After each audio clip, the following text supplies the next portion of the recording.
On. All right, good evening from Jerusalem. For those who don't know me, my name is Yael Levontin, and I'm the PR and Communications Manager here in Israel for Jewish National Fund USA. Please note that these briefings will continue on through Friday at 7 p.m. Israel time, 12 p.m. Eastern, and 9 a.m. Pacific. We'll be talking to people on the ground and about how we're getting back to a sense of normalcy. The ceasefire that took hold at 2 a.m. on Friday brought an end to the attack of thousands of rockets on Israel, primarily against its southern population centers, and waves of IDF strikes on terror targets in Gaza. It appears to be holding since Friday, offering Israelis their first quiet in almost 2 weeks. Although fighting has come to a close for now, we still need your help. Please consider making a gift today to help support our loved ones as they rebuild and strengthen their communities. Miriam, please post the link in the comments below. Others run an emergency campaign. We don't. We run an urgency campaign, not an emergency campaign. We were there yesterday, we are here today, and we'll most definitely be here also tomorrow. I want to thank the President of Jewish National Fund USA, Saul Lieserbram, the Board of Directors and the Task Force chairs and committees, because everyone here today is playing a dynamic role. And of course, I would like to thank all of the partners of Jewish National Fund USA. Although the sirens are already behind us, the distress, anxiety, and great tension that accumulated during Operation Guardians of the Wall has not disappeared. According to ERAN, a Hebrew acronym for Emotional First Aid, Israel's mental health hotline, since the beginning of the campaign in Gaza, the association has received over 10,000 calls for assistance.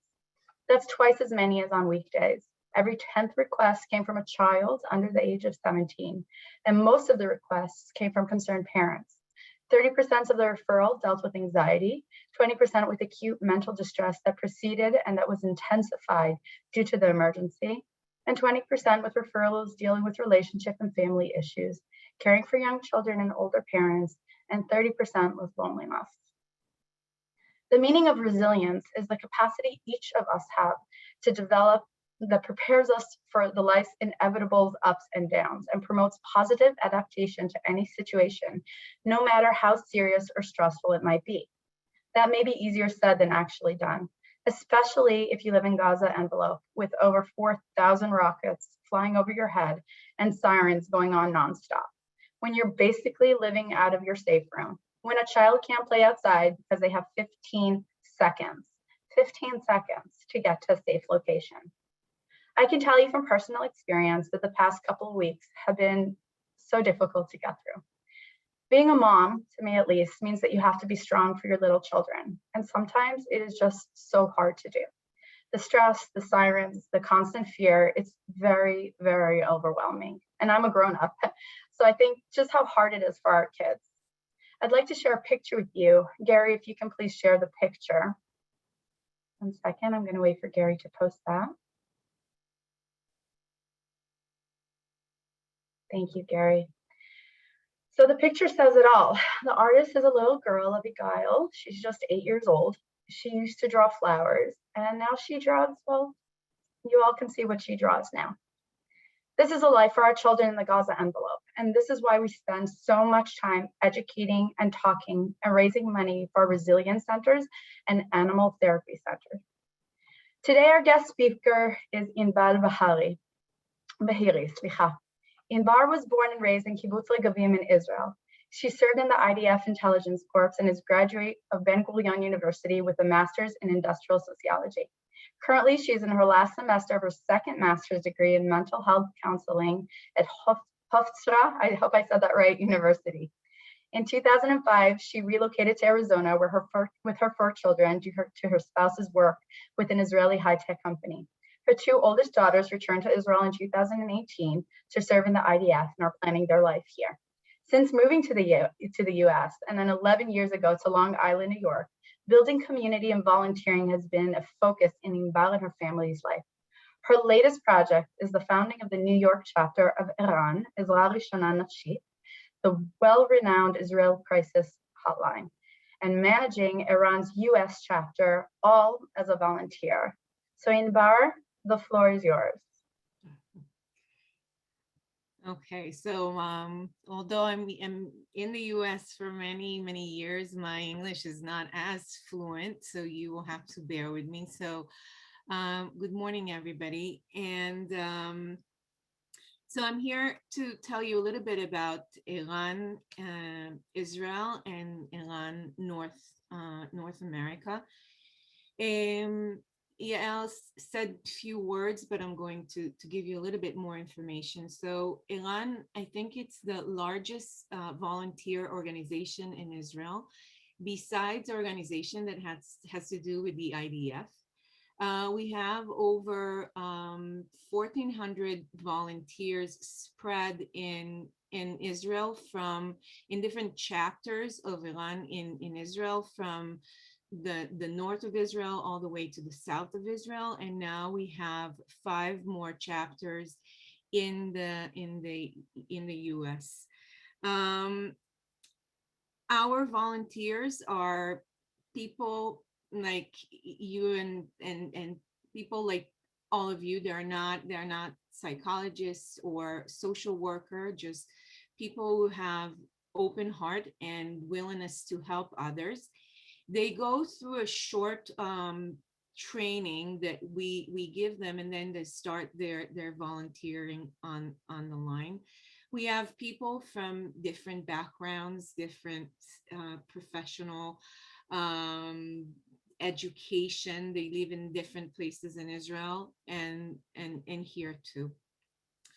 Um, Iran is serving different communities and population in Israel.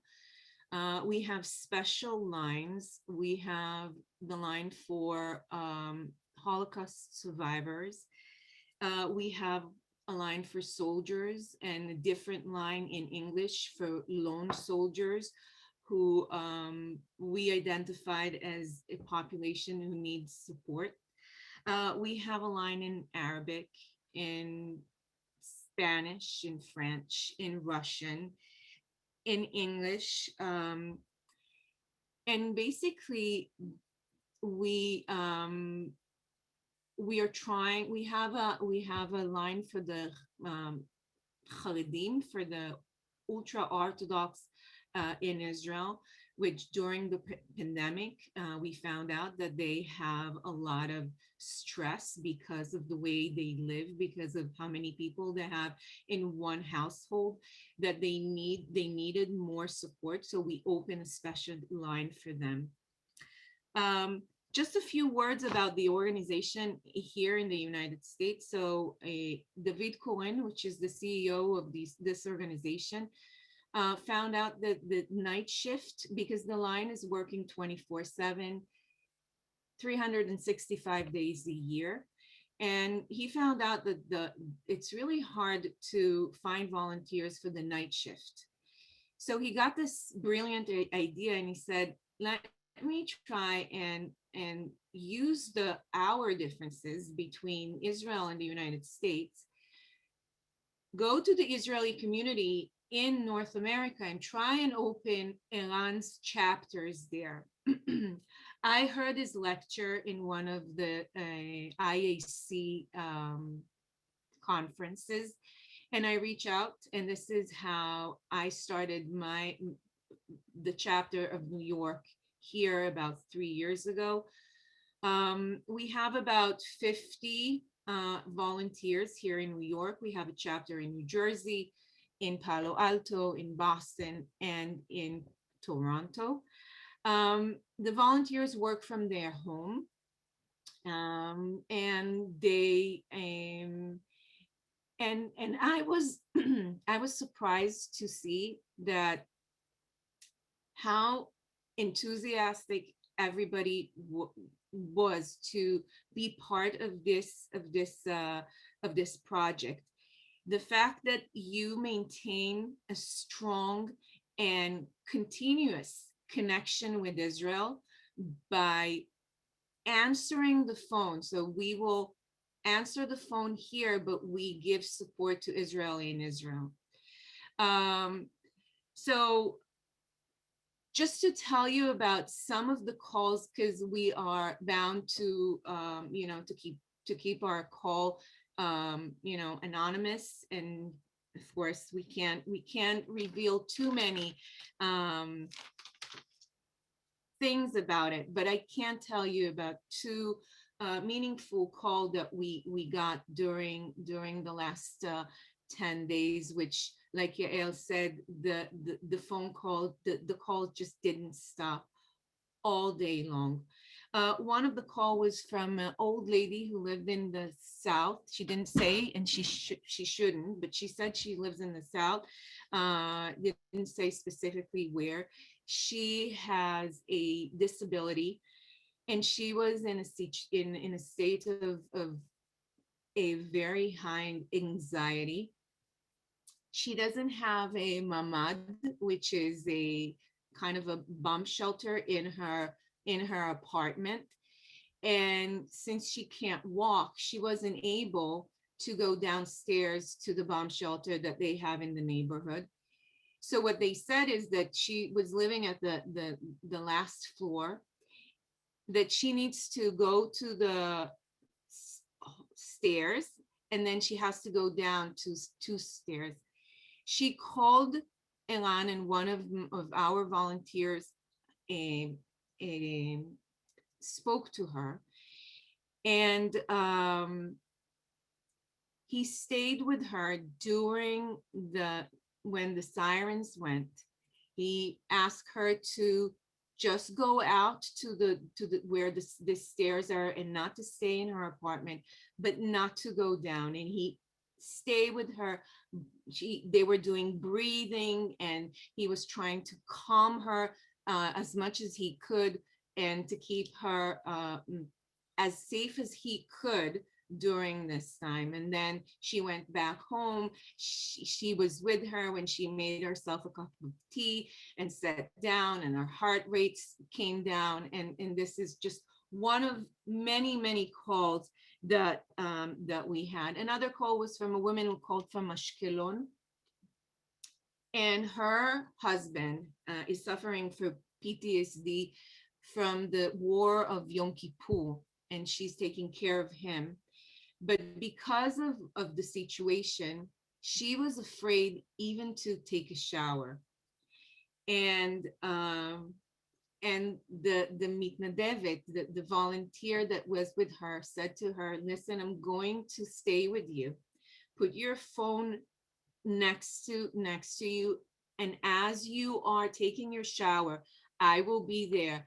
I will encourage you." It sounds crazy. It sounds like unbelievable, but she was afraid to take a shower, and that the sirens will go on. And she was able to do it only with one of our volunteers through the phone, helping her.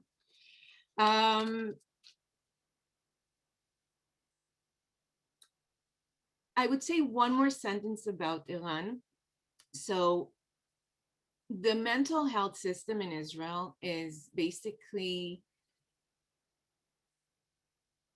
especially in the South, is collapsing, is almost collapsing. And ERAN is more than just a hotline. We are part of this mental health system in Israel. Psychologists and psychiatrists will send their patient to call ERAN on a daily and weekly basis to help those who need support, to help maintaining them in between treatment, in between seeing the professional. Our volunteers are very dedicated. It's not an easy way to spend 4 hours of your days twice a month, sometimes 3 times a month. The content is not easy, especially when you are going through some of the thing yourself. Our volunteers, the one that was here, was worried about family and friend in Israel. Volunteers from Israel suffered themselves from some of the situation that was going on, and still being there for others. That's it. So, Inbar, thank you so much. I think that what we were trying to show here, and I'm so happy that you were able to share with us these stories, is really kind of mirroring what's happening down south. And I think the three stories that you spoke to us about are very powerful.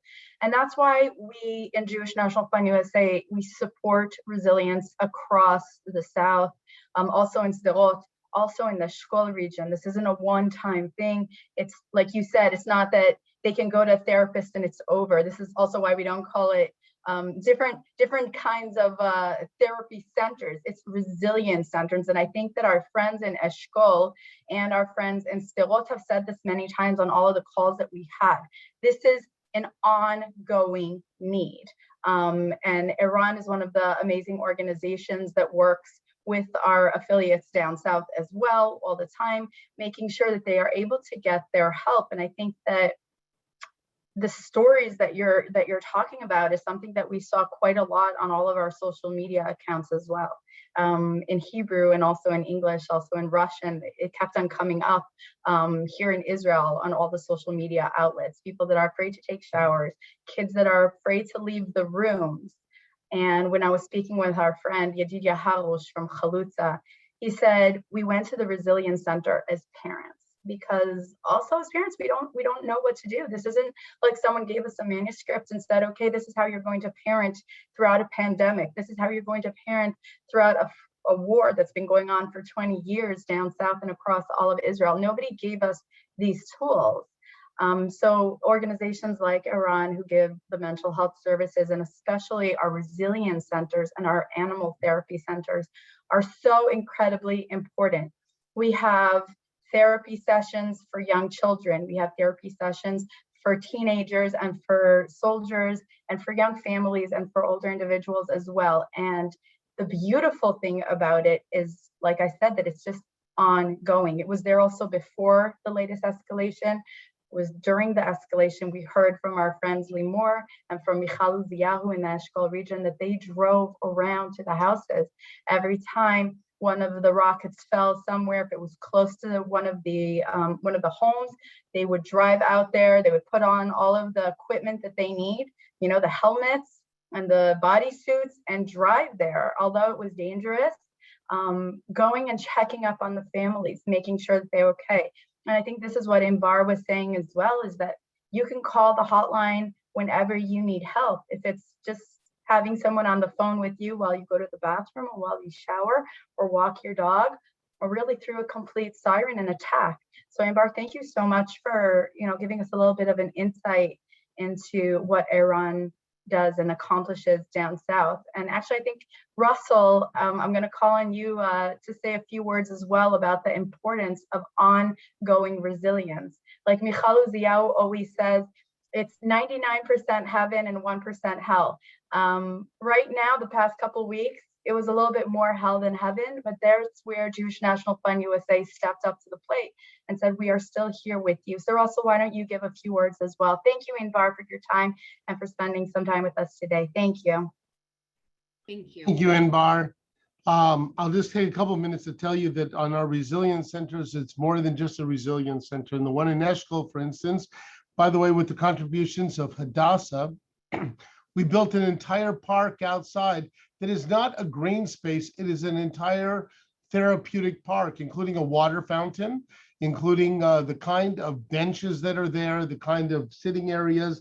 It was designed by families and young people for what they felt they need. So not only what was going inside with the therapy inside of the therapeutic center, but how the outside can also be an extension of that service that we're providing. If you go to the center with pet therapy that we have in Sderot, it's an amazing facility that some people, I didn't understand it until I was there. And if you get a child who's working, 2-3 children that are working with a scared bunny rabbit, and they're calming the bunny rabbit, that is therapy. That gives them a feeling of control. That gives them a feeling of achievement. And by the way, it works from everything from snakes to rabbits to chickens that are there. It is an entire, it's not a petting zoo. It is a therapeutic center that we have provided in a very large space in Sderot. And there's another new resilience center, and we don't call them therapeutic centers, we call them resilience centers that are through in Israel. So the personnel is important. And you cannot take away anything from the personnel that is there. But our ongoing, and even how we design our buildings, even how we talk together, it is something that we've made the decision that it is not going to be just a regular, excuse my terminology, nonprofit building where we're going to throw up the walls and throw up the rooms. What is the inside going to look like? What's the outside going to look like? How is it part of the entire therapeutics training and resilience building throughout the community? And even in our new Groove and Grove Playground Kingdom, it is all part of that experience. And that's the Jewish National Fund. And then the original is our JNF Sderot Indoor Playground, which we have already started renovating. It opened, if you can believe it or not, 14, 15 years ago. It's sad to say that it's still in business. I always felt that when we built that indoor playground, if we could be out of business in 2 or 3 years, it would be great, but we're not. And it's built, and for those of you who have seen it, is how families are able to watch their children play, how therapists are able to watch the families interact with the children, how the teenagers are on one side and the smaller children on another. And we're in a whole renovation campaign for our indoor Sderot playground, because yes, it serves as a place under secure,